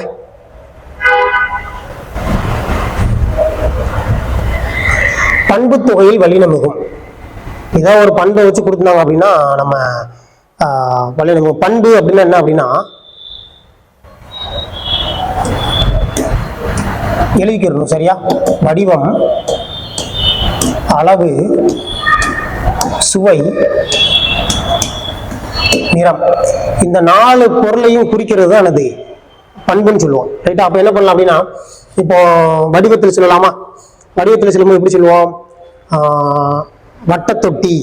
அப்ப வட்டத்தொட்டிக்கு என்ன வரலாம்? இத்து வருமா வரக்கூடாது அப்படின்னா நம்மளுக்கு தெரியும், இத்து வரும். ரைட்டா? அப்ப என்ன பண்ணலாம்? வட்டத்தொட்டி. அப்ப இத்து வருது பாத்தீங்களா? அப்போ பண்பு, இது ஒரு பண்பு தான். அப்ப இது ஒரு பண்பு தொகை தான். ரைட்டா? வட்டமான தொட்டி, அந்த ஆனங்கிற வார்த்தை மறந்து இருந்திருக்கு. அப்ப பண்பு இது. அப்போ வட்டம் குட்டல் தொட்டின்னு பிரிப்போம். அப்போ வரும்போது சேத்துல இருந்து என்ன வருது? வல்லினம் மிகும்னு சொல்லியிருக்காங்க. ரைட்டா? அப்ப அளவு சுவையில் அதுவே வரும். அப்போ நிறத்துல பாத்தீங்க அப்படின்னா சிவப்பு சட்டை இச்சு வரும்ல. ரைட்டா? அதே மாதிரி பாத்தீங்கன்னா அளவுல பாத்தீங்கன்னா மிகப்பெரியது, மிகச்சிறியது, மிக அப்படிங்கிற வார்த்தை வரும் பாத்தீங்களா? அப்போ வரும்போது நம்ம ஆல்ரெடி பார்த்துருப்போம், இருந்தாலும் அது அளவுல வரும்போது இதுல வருது. அப்ப சுவை, இனிப்பு சுவை, அப்ப இப்போ இச்சு வரும்ல, இனிப்பு சுவை, அந்த மாதிரி அந்த ஏதோ ஒரு சுவை வரும்போது வல்லினம் மிகும். ரைட்டா? அப்போ பண்பு அப்படிங்கிற எதை குறிக்கும் அப்படின்னா நாளை வச்சுதான் பண்பை குறிக்கணும். அப்போ வடிவம், அளவு, சுவை, அப்புறம் நிறம். ரைட்டா? அப்புறம் இரு பெயர் ஒட்டு பண்பு தொகையில வல்லினம் மிகும். அப்போ சாதாரணமான பண்பு தொகையில வல்லினம் மிகும். இரு பெயர் ஒட்டு பண்பு தொகையில என்ன பண்ணும்? வல்லினம் மிகும். அதனை இரு பெயர் ஒட்டு பண்பு தொகை. ரெண்டு பேருமே ஒரே பொருளை தான் குறிக்கும். ஆனா ரெண்டும் ஒட்டி ஒட்டி வந்திருக்கும். இரு பெயர் ஒட்டி, ரெண்டு பேர் ஒட்டி ஒட்டி இருக்கணும். ரெண்டும் ஒரே பொருளை குறிக்கும். எடுத்துக்காட்டு பாத்தீங்க அப்படின்னா பாருங்க, மல்லிகை பூ அப்படின்றது. மல்லிகைன்னு சொன்னாலே பூ தான் குறிக்கும், நம்மளுக்கு தெரியும். இருந்தாலும் மல்லிகை பூன்னு சொல்றாங்க பாத்தீங்களா இல்லையா? அப்போ பூங்கிறது ஒரு பொதுவான பெயர், மல்லிகை அப்படிங்கிறது ஒரு சிறப்பு பெயர். அப்போ சிறப்பு பெயர் முன்னும் பொது பெயர் பின்னாடி வந்துட்டு அது என்னது? பண்பு தொகைன்னு சொல்லிடுவோம். இரு பெயர் விட்டு பண்பு தொகை. இப்போ பாருங்க, திங்கள் அப்படின்னா மாதம், சித்திரை அப்படின்னா எனது ஒரு மாதம் தான். ஆனா சித்திரை திங்கள் ஏன் சொல்றாங்க அப்படின்னா, திங்கள் அப்படிங்கிற ஒரு பொதுவான பெயர், சித்திரை அப்படிங்கிறது ஒரு சிறப்பா அந்த பொதுவான பெயர்கள் சிறப்பு அந்த மாதத்தை மட்டும் சொல்றோம். அதனால இது வந்து என்ன சொல்லுவோம் அப்படின்னா சிறப்பு பெயர் சொல்லுவோம். அப்போ இதுல பாருங்க, சிறப்பு பெயர் முன்னும் பொது பெயர் பின்னாடி இருக்குது. அப்போ இதுலயும் பாருங்க, சாரைனாலே பாம்பை தான் குறிக்கும். அப்போ பாம்புன்னு வேலை சொல்றாங்க. அப்போ சிறப்பு பெயர் முன்னும் பொது பெயர் பின்னாடி இருக்கிறது. இது பேர் இரு பெயர் விட்டு பண்பு தொகை. அப்போ பண்பு தொகையில வல்லினம் மிகும், இரு பெயர் விட்டு பண்பு தொகையிலும் வல்லினம் மிகும். ரைட்டா? அடுத்து மென்தொடர் குற்றியல் குறத்து பின் வல்லினம். சில இடத்துல மட்டும் வல்லினம் மிகும் சொல்லியிருக்காங்க. நம்ம ஆல்ரெடி பார்த்தோம், ஞாபகம் வைக்க சொன்னேன் உங்களுக்கு நான். வன்தொடர் குற்றியல் குறத்தில் வல்லினம் மிகணும், மென்தொடர் குற்றியலுக்கு வல்லினம் மிகணும். ஆனால் மென்தொடர் குற்றியல் குறத்துல சில இடத்துல மட்டும்தான் வரும். ரைட்டா? இடைத்தொடர் குற்றியல் குறத்துல வராது. சரி, இப்ப பாருங்க, இதுல மருந்து கடை இந்து வந்திருக்கா, தூ வந்திருக்கு. அடுத்து இன்னு வந்திருக்கா, பூ வந்திருக்கா. அப்போ குற்றியல் குறத்துல வந்திருக்குது. ரைட்டா? சரி, அடுத்து பாருங்க. இப்ப என்ன பண்ணலாம் அப்படின்னா, முற்றியல் உகரா சொற்களின் பின் வல்லினம் மிகும். அதெல்லாம் முற்றியல் உகரம். குற்றியல் உகரம்னா குசுடுத்து பொருள் முடிஞ்சிருக்கணும். அப்போ முற்றியல் உகரம் எப்படி முடிஞ்சிருக்கணும்? முற்றியல் உகரம்னா குசுடுத்து பொருள் முடியணும் அப்படிங்கிற அவசியம் கிடையாது. எந்த எழுத்துலனாலும் முடிஞ்சிருக்கலாம். ரைட்டா? முடிஞ்சிருக்கணும். இப்ப நல்லா கவனிங்க. இப்போ திருக்குறள்னு சொல்றோம். அப்ப திரு அப்படிங்கிற வார்த்தை, பொது அப்படிங்கிற வார்த்தையும் பாருங்களேன். பாருங்க, திரு அப்புறம் பொது அப்படிங்கிற வார்த்தையும் பாருங்க. இப்போ குசுடுத்து பொருள் இந்த எழுத்து இல்லை, ஆனா தூ இருக்குது, இது இல்லை. அப்ப குற்றியல் உரத்துல உள்ள வார்த்தைகள் அந்த எழுத்து தான் இருக்கணும் அப்படிங்கிறது கிடையாது. வேற மற்ற எழுத்துக்கள்ல முடிஞ்சிச்சுன்னா அது பேர் முற்றியல் உரம். அவ்வளவுதான். குசுடுத்து பொருளையும் முடியலாம், மற்ற எழுத்துக்கள்லையும் முடிஞ்சா அது பேர் என்ன பேர்? முற்றியல் உரம். அப்படின்னா முற்றியல் உரம்னா முழுமையாக ஒழிக்கக்கூடிய உரம். எடுத்துக்காட்டு பாத்தீங்க அப்படின்னா, இப்ப திரு அப்படின்னு சொல்லும் போது தீயும் நல்லா சொல்லுவோம், ரூவும் நல்லா சொல்லுவோம். அப்ப சொல்லும் போது முழுமையா ஒழிக்கும். இதே நாடு அப்படின்னு சொல்லி பாருங்களேன். நாடுன்னு சொல்லும் போது நான் நல்லா சொல்லுவோம். டூங்கிற வார்த்தை வந்து ஒரு மாத்திரையில இருந்து அரை மாத்திரையா அளவு குறையும். அப்படிங்கும் போது அது மாத்திரை குறைகிறதுனால அது குற்றியல் உரம்னு சொல்லியிருப்போம். இது வந்து முழுமையா ஒழிக்கக்கூடியது. அப்ப முற்றியல் உரம்னாலே முழுமையா ஒழிக்கும், ஞாபகம் வச்சுக்கோங்க. ரைட்டா? சரி, அடுத்து பாருங்க,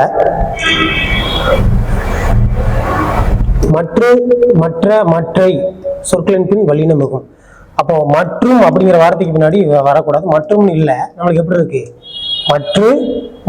மற்றை சொற்களின் பின் வல்லினம் மிகும்னு கொடுத்துருக்காங்க. அப்ப பாருங்க, மற்ற காணலாம், மற்ற தோழன், மற்ற செல்வம், அப்படி மற்றை அப்படின்னு வரும்போது என்ன பண்ணும்? வல்லினம் மிகணும். அதை ஞாபகம் வச்சுக்கோங்க. அடுத்து பாத்தீங்க அப்படின்னா ஓமை தொகை. ஓமைலாம் என்னது அப்படின்னா, ஒரு பொருளை இன்னொரு பொருளோட ஒப்பிட்டு பார்த்து ஒரு சிறந்ததா சொல்றது ஓமைன்னு சொல்லியிருப்போம். ரைட்டா? அப்போ ஓமை அப்படிங்கிற ஓமை உறுப்புகள் நிறைய உண்டு. போல, போன்ற அப்படின்னு நிறைய உண்டு. ரைட்டா? இதுல பாத்தீங்க அப்படின்னா, அப்போ போன்ற, போல அப்படிங்கிற ரெண்டு உறுப்பு மட்டும்தான் எழுதியிருக்கேன் இதுல. ரைட்டா? அப்போ இதுல பாத்தீங்க அப்படின்னா, ஏன் இந்த போல, போன்ற அப்படிங்கிற எழுதுறோம் அப்படின்னா, இதுதான் நம்ம அதிகமா பயன்படுத்துவோம். சரி, அப்ப இதுல பாருங்க, தாமரை பாதம். இந்த பாதம் எப்படி இருக்குதான்? தாமரை மாதிரி இருக்குதான். அப்போ தாமரை போன்ற பாதம். அப்போ போன்றங்கிற வார்த்தை மறைஞ்சு வந்திருக்கா? போன்ற அப்படிங்கிறது என்னது அப்படின்னா ஒரு ஓமை உறுப்பு. இந்த ஓமை மறைஞ்சு வர்றது அப்படின்னால ஓமை தொகை. போன்றங்கிற வார்த்தை மறைஞ்சு வந்திருக்கா? மலர் பாதம், மலர் போன்ற பாதம். இன்னும் எக்ஸாம்பிள் என்ன சொல்லலாம்? நிலவு முகம். இப்ப நிலவு முகத்துக்கு எப்படி இருக்கும்? நிலவு போன்ற முகம் அப்படின்னு சொல்லுவோம். அப்ப போன்றங்கிற வார்த்தை, போலங்கிற வார்த்தை மறைஞ்சு வந்தா அது ஓமை தொகை அப்படின்னு சொல்லுவோம். இதுல வல்லினம் மறைஞ்சு வரும்போது வல்லினம் மிகணும். ரைட்டா? சரி, அடுத்து பாத்தீங்க அப்படின்னா, அரை பாதி என்னும் எண்ணு பெயர் சொற்களின் பின் வல்லினம் மிகணும். ஆல்ரெடி எண்ணு பெயர்கள் 2 பார்த்திருப்போம், 8, 10. அந்த எண்ணுக்கு பின்னாடி வல்லினம் மிகணும்னு பார்த்திருப்போம். இது வந்து பாத்தீங்கன்னா அரை பாதி, இதுவும் எண்ணோட சேரும். அதனால அரை எண்ணு பெயர் சொற்களின் பின் வல்லினம் மிகணும்னு கொடுத்திருப்பாங்க. ரைட்டா? சரி, அடுத்து பாத்தீங்க அப்படின்னா, ஆய் போய் அப்படின்றது பாத்தீங்களா? என்ன வினையச்சங்களின் பின் வல்லினம் மிகும். பாருங்க, ஆய் போய், நன்றாய் போய் அப்படிங்கிற வார்த்தை வந்து வல்லினம் மிகணும். இதை ஞாபகம் வச்சுக்கோங்க. அப்புறம் உரிச்சொற்கள்ல மட்டும் கொடுத்துருக்காங்க பாத்தீங்களா? அப்படின்னா என்ன அப்படின்னா இந்த 4 எழுத்துக்கள்ல மட்டும்தான், அந்த 4 சொற்கள்ல மட்டும்தான் வல்லினம் மிகணும். இப்போ உரிச்சொற்கள் பாத்தீங்க அப்படின்னா இது போக என்ன இருக்கு அப்படின்னா நனி இருக்கு, கூர், களி அப்படிங்கிற நிறைய வார்த்தை உண்டு, உரிச்சொற்கள் நிறைய உண்டு. இதுல பாத்தீங்கன்னா இப்ப நான் எழுதின அந்த வார்த்தைகளுக்கு வந்து வல்லினம் மிகும் அப்படிங்கிறத சொல்லல. என்ன சொல்லியிருக்காங்க? இந்த 4 வார்த்தைகளுக்கு மட்டும் சால, தவ, தட, குல என்னும் உரிச்சொற்களின் பின் வல்லினம் மிகும். இதுக்கு மட்டும் தான் வல்லினம் மிகும்னு சொல்லியிருக்காங்க. ரைட்டா?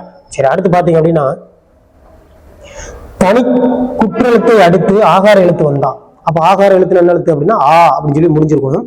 அப்ப ஒரு குறி எழுத்துக்கு அப்புறம் ஆ அப்படின்னு சொல்லி முடிஞ்சிருச்சுன்னா என்னது அப்படின்னா வல்லினம் மிகணும் அப்படின்னு அர்த்தம். ரைட்டா? அப்ப பாருங்க, இப்போ நிலா அப்படின்னு வந்திருக்கு. அப்ப என்ன வருது? இது தனி குறில் எழுத்து. இப்போ குறில் எழுத்துக்கு அப்புறம் என்ன வந்திருக்குது? ஆ வந்திருக்கு, ஆகார எழுத்து வந்திருக்கு. அப்படிங்கிறனால அது என்னது? வல்லினம் மிகணும். கனா கண்டேன், அப்ப கா வந்திருக்குது. இங்க பாருங்க, காக்கு அப்புறம் என்ன வந்திருக்கு? நான். இது என்ன எழுத்து அப்படின்னா ஒரு ஆகார எழுத்து. அதனால என்ன பண்ண வல்லினம் மிகும்னு சொல்லிடுவாங்க. ரைட்டா? சரி, அடுத்து பாத்தீங்க அப்படின்னா உருவகத்தில் வல்லினம் மிகும். புதிய புத்தகத்திலையும் பழைய புத்தகத்திலையும் ஒரு சில மாத்தி மாத்தி கொடுத்துருக்காங்க. பொதுவாக உருவகத்துல வல்லினம் மிகணும், அது சில சொற்கள் மட்டும் வல்லினம் மிகும்னு படிச்சுக்கோங்க. ரைட்டா? அப்ப என்னன்னு பாத்தீங்க அப்படின்னா வாழ்க்கை படகு. இப்ப உருவகம்ல என்ன அப்படின்னா ஓமையை மாத்தி எழுதினாலே, ஒரு சொற்களை முன்னும் பின்னும் மாத்தி எழுதினாலே உருவகமா மாறிடும். ரைட்டா? அப்படி உலக பந்து, தமிழ் தாய், வாய்ப்பாவலம் சொல்லியிருக்கோம். ரைட்டா? அடுத்து பாத்தீங்க அப்படின்னா இதோட முடியுது வல்லினம் மிகும் இடங்கள். இந்த 2 இருக்கு பாருங்க, இதுவும் பார்த்துட்டோம்னா முடியும். சரி, அடுத்து பாருங்க, மகர மெய்யில் முடியும் சொல்லை அடுத்து வல்லினம் வந்தால் அந்த மகர மெய் அழிந்து இம்மு வந்து அழிஞ்சிருமா, அழிஞ்சு வல்லினம் மிகும் சொல்லிருக்காங்க. எடுத்துக்காட்டு என்ன கொடுத்துருக்காங்க? மரச்சட்டம் கொடுத்துருக்காங்களா? அங்க பாருங்க, மரச்சட்டம். இந்த மரச்சட்டத்தை எப்படி பிரிக்கலாம்? மரம் கூட்டல் சட்டம்னு பிரிக்கலாம்.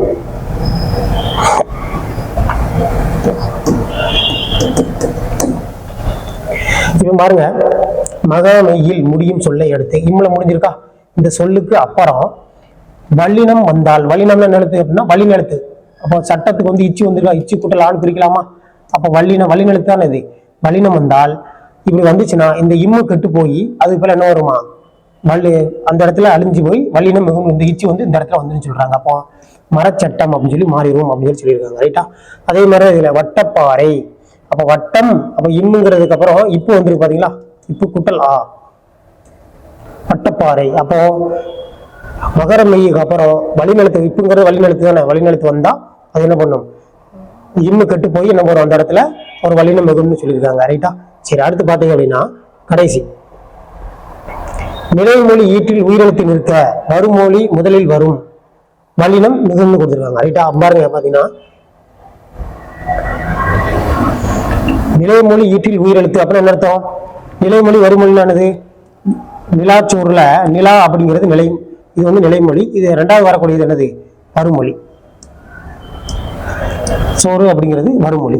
அப்ப இந்த இடத்துல இச்சு வரலாமா அப்படிங்கறத கண்டிஷன் கொடுத்துருக்காங்க. எப்படி கொடுத்துருக்காங்க அப்படின்னா நிலைமொழி ஈட்டில் உயிரெழுத்து நிற்க, இதான நிலைமொழி. இதுல உயிரெழுத்து இருக்கான்னு பாருங்க. லா எப்படி பிரிக்கலாம்? இல்லு கூட்டல் ஆ அப்படி சொல்லி பிரிக்கலாம். அப்ப உயிரெழுத்து நிக்குது. அதுக்கப்புறம் பாத்தீங்க அப்படின்னா வருமொழி முதல்ல வல்லினம் வந்தா அப்ப என்ன வந்திருக்கு? இச்சு வந்திருக்கு பாத்தீங்களா இல்லையா? சோறு இச்சு கூட்டல் ஓ அப்படி சொல்லி பிரிச்சிருப்போம். ரைட்டா? அப்போ ஓ வருது. இது வந்து என்ன பண்ண வல்லினம் மிகும்னு சொல்லியிருக்காங்க. ரைட்டா? அப்ப பாருங்க, மழைக்காலம், மழை ஐ வந்திருக்கா? அப்புறம் இக்கு காலத்துக்கு வந்து இக்கு கூட்டல் ஆண் பிரிக்கலாம். பனித்துளி ஈ வந்திருக்கா? அப்புறம் இத்து வந்திருக்கு. ரைட்டா? இப்படி வந்து என்ன பண்ணுவோம் அப்படின்னா வல்லினம் மிகும்னு சொல்லியிருக்காங்க. இந்த கண்டிஷன்லாம் ரொம்ப முக்கியம். இதை வச்சு என்ன பண்ணலாம்? கொஸ்டின் மிஸ் பண்ணாம நம்ம போட்டுடலாம். சரியா?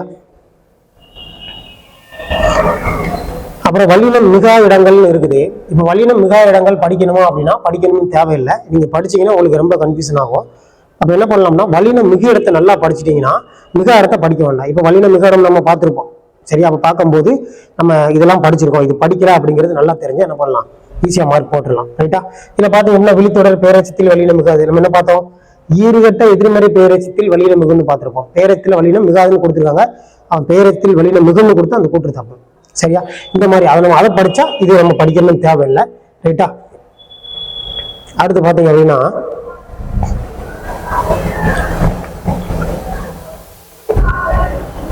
இப்போ இந்த மாதிரி வார்த்தை வந்து பார்த்தீங்க அப்படின்னா நம்ம புத்தகத்திலேருந்து எடுத்து வச்சு கொடுத்துருப்பாங்க. இதெல்லாம் ஓல்டு கொஸ்டின். அப்போ நம்ம புக்கு வச்சுருந்தீங்கன்னா பார்த்துக்கோங்க. புக்கை வச்சு பார்த்தா கொஞ்சம் ஈஸியாக இருக்கும். சரியா? நம்ம புத்தகத்தை ஆர்டர் பண்ணணும் அப்படின்னா இந்த நம்பருக்கு என்ன பண்ணலாம் அப்படின்னா கால் பண்ணி ஆர்டர் பண்ணிக்கலாம். 75 98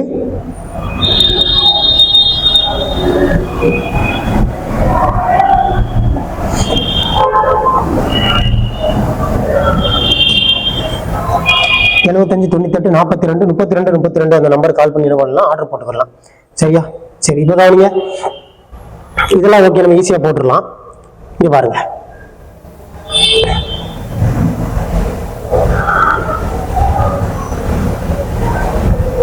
இந்த 9வது கொஸ்டின் பாருங்களேன்.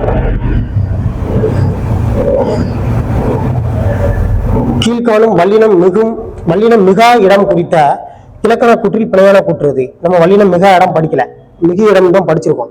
அப்ப மிகா இடத்தை வச்சு கேட்கும்போது நம்மளுக்கு இது சரியா போடலாமா? நம்ம மிகா இடம் படிக்கல இப்போ, ஆனா மிகா இடத்தை எப்படி சரியா போடலாம்னு பாருங்க. பிழையான கூற்று, அப்ப வல்லினம் மிகா இடத்துல தப்பானது எதுன்னு கேட்டிருக்காங்க. ரைட்டா? அப்ப எப்படி தப்பா கேட்பாங்க? அப்போ 4 கூற்று கொடுத்தாங்கன்னா ஒரு கூற்று வல்லினம் மிகு இடமா இருக்கும். அப்ப அதுதான் தப்பானதுன்னு அர்த்தம். பாருங்க, இப்போ வினைத்தொகை நம்ம படிச்சோமான்னு பாருங்க. படிச்சிருக்க மாட்டோம். ஓமை தொகையை படிச்சிருப்போம், பண்பு தொகை படிச்சிருப்போம், இருபெயரொட்டு பண்பு தொகை படிச்சிருப்போம். ஆனா நம்ம வினைத்தொகை படிச்சிருக்கோமா?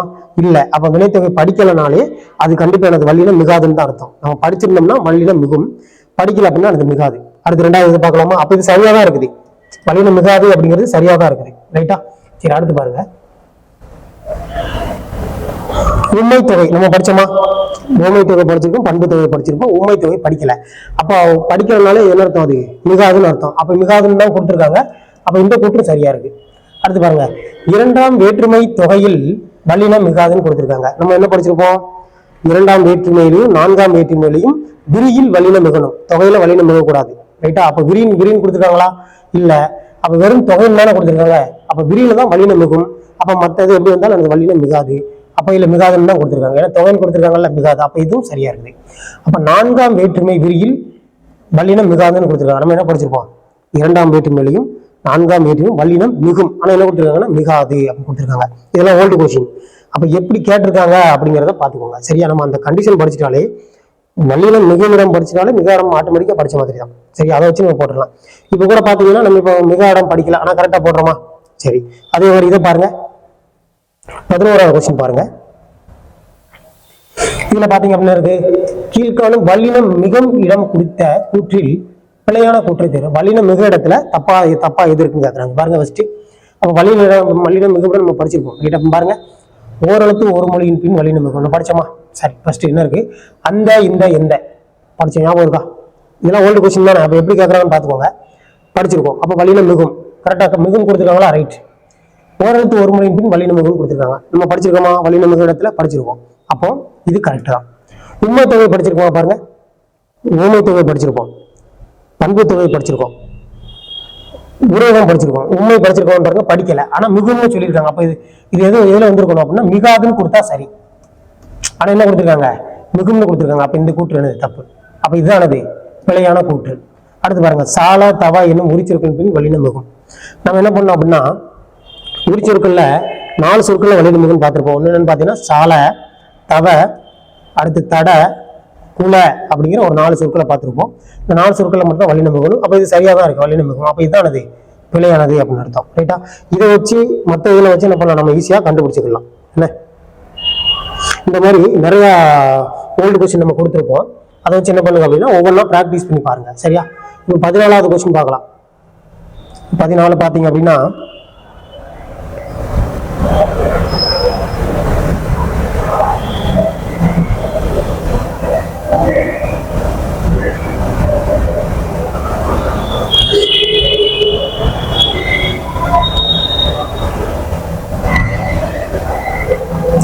வல்லினம் மிகா இடம் குறித்த வல்லினம் மிகா இடம் நம்ம படிக்கவில்லை, இருந்தாலும் நம்ம ஆன்சர் சரியா பண்ணலாம். ஏன்னா நம்ம வல்லினம் மிக இடம் படிச்சிருக்கோம் அப்படிங்கிறனால ஈஸியா போட்டுடலாம். பாருங்க, அப்போ வல்லினம் மிகா இடம் குறித்த இலக்கண கூற்றில் பிழையான கூற்று எது? அப்போ வல்லினம் மிகா இடம் படிச்சோமா இல்லைன்னா படிக்கல. இப்போ பார்ப்போம். இலவய தொடர் படிச்சோமா? படிக்கவே இல்லை. அப்போ படிக்கவே இல்லைனால அது மிகாது தான். மிகாதுன்னு கொடுத்துருக்காங்களா? கொடுத்துருக்காங்க. அப்போ இந்த கூற்று சரி. பிழையான தானே கேட்டிருக்காங்க. சரி, அடுத்து பாருங்க. ரெண்டாவது கூற்று பாருங்க. ரெண்டாவது ஆப்ஷன்ல என்ன இருக்குது? வினைத்தொகையில் வல்லினம் மிகும். வினைத்தொகை படிச்சிருக்கோமா நம்ம?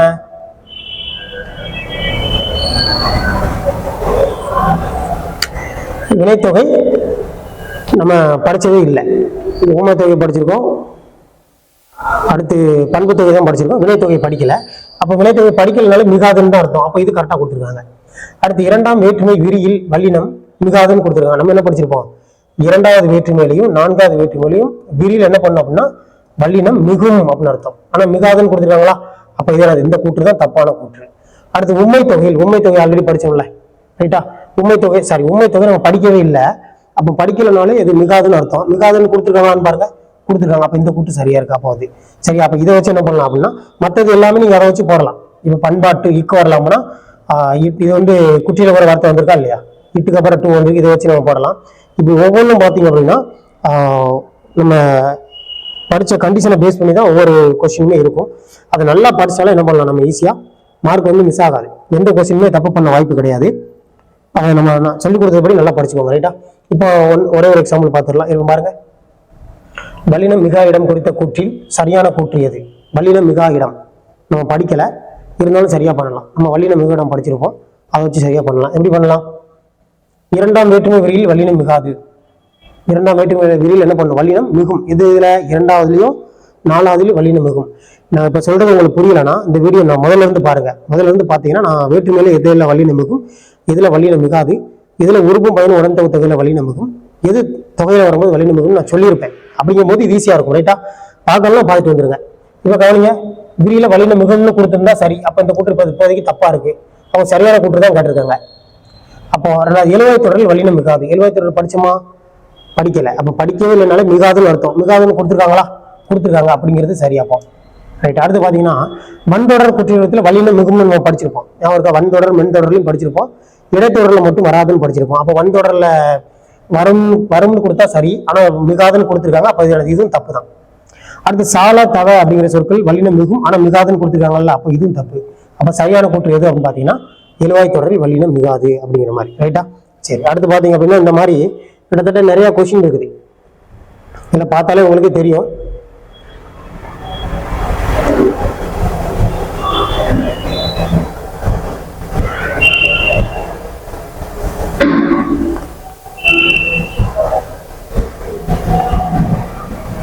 இதுல பாருங்க 40வது கொஸ்டின் பாருங்க. காட்சியை பார் அப்படின்னு இருக்குது. அப்போ ஐ வரும்போது நம்ம ஆல்ரெடி பார்த்திருப்போம், கடைசி கண்டிஷன் இருக்கும். ஐ வரும்போது அப்ப என்ன பண்ணணும் அப்படின்னா வல்லினம் மிகணும். இரண்டாம் வேற்றுமை வருது பாத்தீங்களா? ஐ வந்திருக்கா? ஐ வெளிப்படையா வரும்போது வல்லினம் மிகணும்ல. விரினா வெளிப்படையா வரும்போது வெளிப்படையா வந்திருக்கா? அப்ப வல்லினம் மிகுது. கரெக்டா இருக்குது, ரைட்டா? பிழையற்ற வாக்கியங்கள் கேட்டிருக்காங்க. அப்போ ஒண்ணு பிழை இல்லாம இருக்குது. ரெண்டாவது பாருங்க, என, ஆக, போய் அப்படிங்கிற வார்த்தையில வல்லினம் மிகணும்ல, நம்ம படிச்சிருப்போம். ஆனா இதுல எப்படி இருக்குது? என வல்லினம் மிகாம இருக்கா? அப்ப இந்த கூட்டு தப்பு. அடுத்து மூணாவது பாருங்க, ஊருக்கு செல் அப்படின்னு கொடுத்துருக்காங்க. கூ வந்திருக்கு பாத்தீங்களா? கூ வந்தா எத்தனாவது வேற்றுமையில வரும்? 4வது வேற்றுமையில வருது. அப்ப 4வது வேற்றுமையில வரும்போது என்ன பண்ணும்? வல்லினம் மிகணும். அப்ப கூறு வரும்போது 4ஆம் வேற்றுமை வரும்போது வல்லினம் மிகணும். அப்போ வெளிப்படையா வரும்போது இரண்டாம் வேற்றுமை, இது 4ஆம் வேற்றுமை, வெளிப்படையா வரும்போது வல்லினம் மிகணும். நம்ம 4ஆம் வேற்றுமையும் பார்க்க தெரியலாட்டி என்ன பண்ணலாம்னா இக்குக்கு அப்புறம் கூ வந்திருக்கு பாத்தீங்களா? இது என்னது? குற்றியல் உரம். குற்றியல் உர வார்த்தை வந்தாலும் என்ன பண்ணும்? வல்லினம் மிகணும். வன்தொடர் குற்றியல் உரம் அப்படி வந்தாலும் வல்லினம் மிகணும். அடுத்து கறவை திற, ஐ வெளிப்படையா வருது, வல்லினம் மிகணும், மிகுந்திருக்கு, ரைட்டா? அப்போ ஊருக்கு செல் அப்படிங்கிறது வல்லினம் மிகணும் ஆனா மிகல. அப்ப இது தப்பு. அப்ப எது மட்டும் சரி அப்படின்னா 1, 4வது மட்டும் தான் சரியா இருக்கு. அப்ப ஆன்சர் என்னது? ஏ, சரியா? இப்படிதான் ஒவ்வொன்றும் இருக்கும். இதுல பாருங்க, நம்மளுக்கே தெரியும். அப்படி ஒவ்வொரு கொஸ்டினையும் என்ன பண்ணும் அப்படின்னா நீங்க எதனால வருது எதனால வரல அப்படின்னு சொல்லி பார்த்துட்டாலே முடிஞ்சிச்சு. கிட்டத்தட்ட ஓல்டு கொஸ்டின் ஒரு 44 கொஸ்டின் நம்ம போட்டிருக்கோம். இது பார்த்தாலே ஓரளவுக்கு என்ன பண்ணும்? கிளியர் ஆயிடும், சரியா? அடுத்த வரையில இதுக்கு அடுத்து உள்ள டாபிக்கை நம்ம பார்க்கலாம்.